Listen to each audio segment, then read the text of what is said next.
நான் வந்து ரெகுலராக நான் வந்து வண்டி ஓட்டுவேன், கார் ஓட்டுவேன். எல்லா நாளும் நான் வேகமாக தான் போவேன்.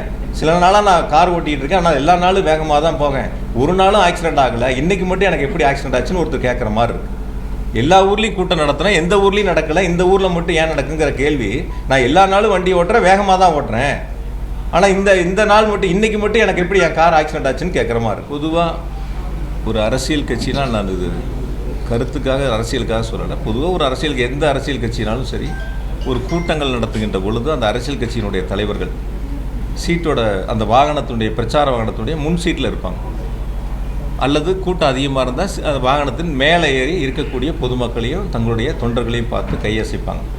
ஆனால் இந்த கூட்டத்தில் நடந்தது நீங்கள் எல்லாருமே லைவ் போட்டீங்க. ஏறத்தாழ கூட்டத்திற்கு ஒரு 500 மீட்டருக்கு முன்னாடியே வந்து வாகனத்தின் உள்பகுதியில் போயிட்டாங்க. ஸ்க்ரீன் போட்டாச்சு, லைட் ஆஃப் பண்ணியாச்சு. முன் சீட்டில் தான் எல்லோரும் உட்காருவாங்க, கையசைப்பாங்க, மேலே நின்று கையசைப்பாங்க. இது வழக்கமான அரசியல் தலைவர்கள் செய்யக்கூடிய ஒரு நிகழ்வு. ஆனால் அது நேர்மாறாக வந்து அந்த 500 மீட்டருக்கும் ஏறத்தாழ அந்த வாகனங்கள் செல்வதற்கு 1 மணி நேரம் ஆயிருக்கு. 1 மணி நேரம் அதை கடந்து செல்வதற்கான சூழல் உருவாயிருக்கு. அந்த இடங்களில் கூட எனக்கு சொன்ன வரைக்கும் காவல்துறை வந்து கூட்ட நெரிசல் அதிகமாக இருக்குது, கொஞ்சம் முன்னாடியே நிறுத்தி பேசிடலான்னு அவங்க எடுத்து சொல்லியும் அதை கேட்காம பிரச்சார இடங்கள் நாங்கள் நிர்ணயிக்கப்பட்ட இடங்களில் தான் கொண்டு போய் வாகனத்தை நிறுத்தணுங்கிறது பொறுமையாக எடுத்து கொஞ்சம் கொஞ்சமாக எடுத்து கொண்டு போய் அந்த இடங்களில் நிறுத்தினதா காவல்துறையினுடைய தகவல், அங்கே இருக்கக்கூடிய பொதுமக்களுடைய கருத்து. ஆக கூட்ட நெரிசல் அதிகமாக இருக்கும்போது கொஞ்சம் முன்னாடி நிறுத்தி பேசுறதுல எந்த விதமான தவறுகளும் இல்லை. வாகனத்தில் முன்பகுதியில் நின்று அங்கேருந்து நம்ம திருக்கம்பள்ளி ரவுண்டானாலேருந்து கையசிச்சிருந்தாலோ அல்லது மேலே நின்று கையசிச்சிருந்தாலோ அந்த இடங்களில் இது போன்ற கூட்ட நெரிசல் வந்திருக்காது அப்படிங்கிறது பொதுவான மக்களுடைய கருத்து.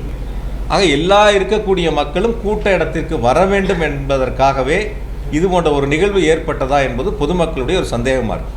தன்னை பார்க்க வேண்டியவங்க எல்லாரும் பொதுமக்கள் அந்த பொதுக்கூட்டம் நடக்கக்கூடிய இடங்களுக்கு வந்தால் தான் சரியாக இருக்கும்.